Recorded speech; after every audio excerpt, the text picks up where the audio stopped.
Hello everyone.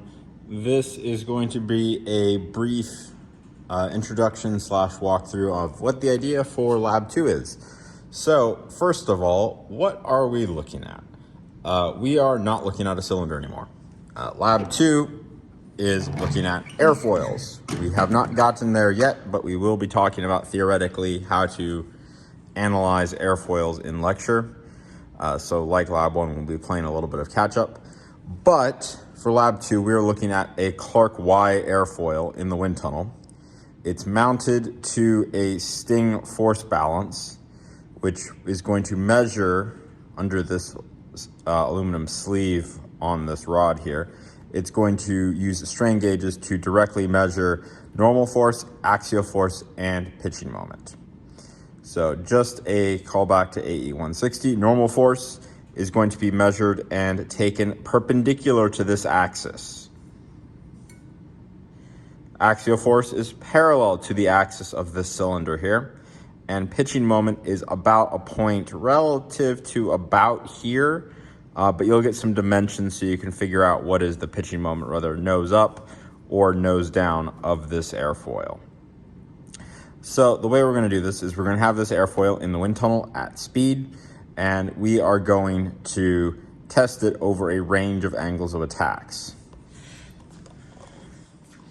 So we have underneath this not very complicated mechanism, this two-arm adjustment mechanism, and we can adjust the angle of this entire thing by turning this black knob here. And that will adjust the angle of attack down and up, and we will sweep through angles. So I will show that in just a second here.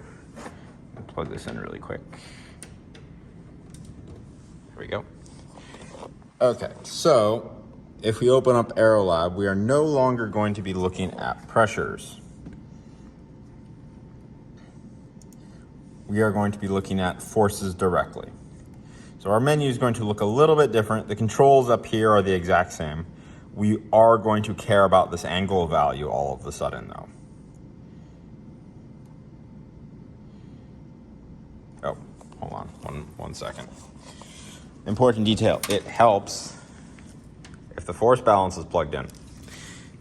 So we're gonna plug that in really quickly here. There we go. Hey, those values look a lot more reasonable. Okay, so first of all, right now the wind tunnel's off. I hope so, the wind tunnel's open. So these forces clearly are not due to aerodynamics. They're probably not even due to gravity exactly, because this thing doesn't weigh that much. So we're gonna go ahead and tear the balance here so these read 0, or very close to it. We're going to leave this balance orientation normal. This you would only change if we had rotated this airfoil 90 degrees on this mount, which we're not doing. So we're going to leave the balance orientation in normal, and we are going to have, let's see here. We are going to not really need the line item note, because this time this angle means something. This angle is recorded based off of this sensor right here. You can see this orange wire. So I'm going to change this really briefly here, and we'll watch the angle change over here.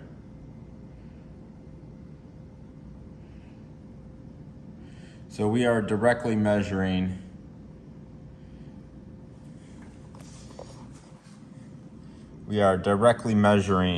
the angle in the wind tunnel.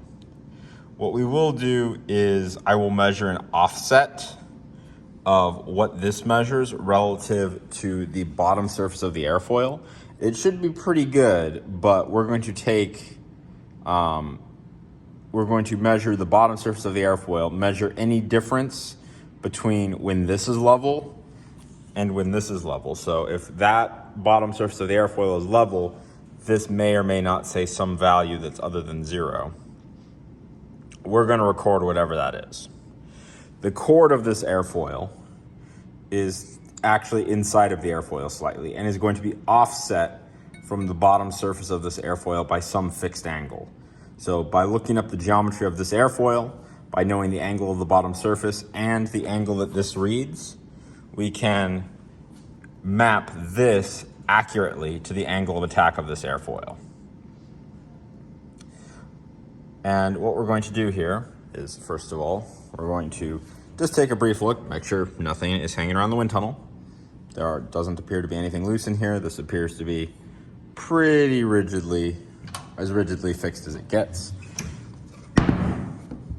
So if we go ahead and close up the wind tunnel, we're not going to turn it on very high, we're just going to turn it on enough so we can see the idea here. So first of all, we're not going to zero the angle because we're going to go off of this value's baseline as an offset, just to make sure we're perfectly consistent across all the groups. So we're going to start from -4 degrees. So I'm going to go ahead and adjust this really fast until we get to -4.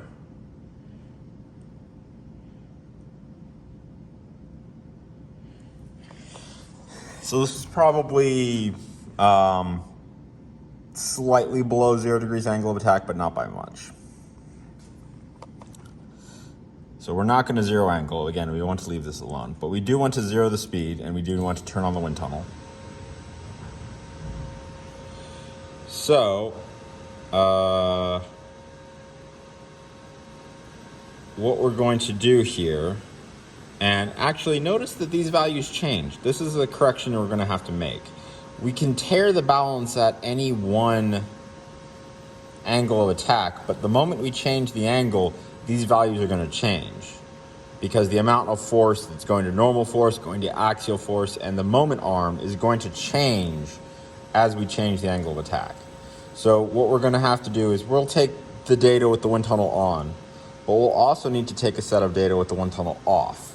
That will be taken separately and provided to you, but we'll take a set of data with the wind tunnel off, and you'll need to correct for gravity. Because we can correct for gravity easily at any one point, but correcting for gravity at every point takes a little bit more work. For the sake of argument, I'm going to tear the balance at -4. And we'll do this for all of them, and the gravity correction will be taken in the same way.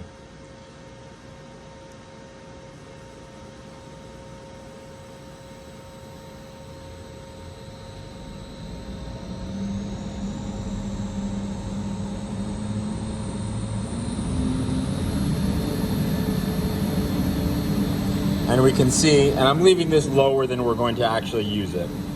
We can see normal force, axial force, all, and pitching moment. And we can see the little legend down here. Normal force, axial force, pitching moment. We can see them all rise noticeably. And what we can do is we can take a sample of data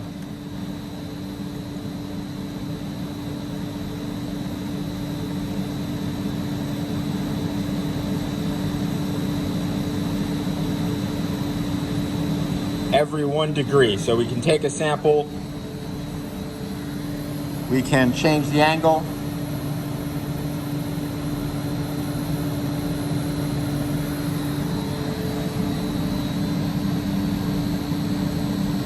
take data,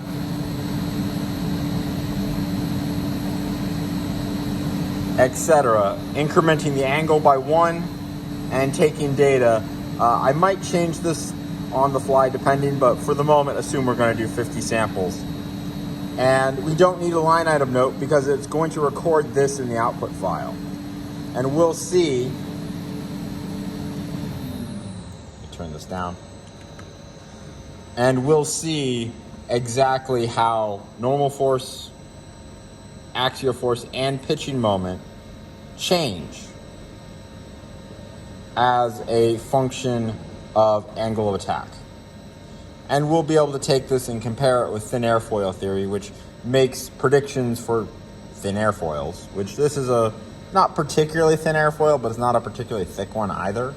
So we're going to apply thin airfoil theory, which we haven't talked about yet, but we will, to this airfoil.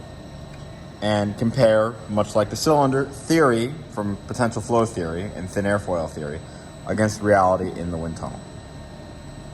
This is experiment 2. Experiment 3 is going to be similar to this one, but a little bit more involved and less theoretical. Because experiment 3 is we're going to add, it's a little bit hard to see these, but high lift devices. So we have a leading edge slat and flap, slat on the left, flap on the right, that will connect to the bottom and front of this airfoil for lab 3. But for lab 2, we're looking at this airfoil, we're comparing the angles we're sweeping over a range of angles of attack, and we're measuring the normal force, the axial force, and the pitching moment at all of these angles. And that is the data that we have for the lab. This is similar to lab 5 with a couple of differences. We're not going to go to 120 miles per hour. I'm going to say we're probably going to make it to about 100, but we'll adjust that a little bit. I don't want to go past 80% power. I probably don't want to go past about, tell you what. This is going to get loud for a moment. You have been warned. Let's double check and see where 70% power gets us.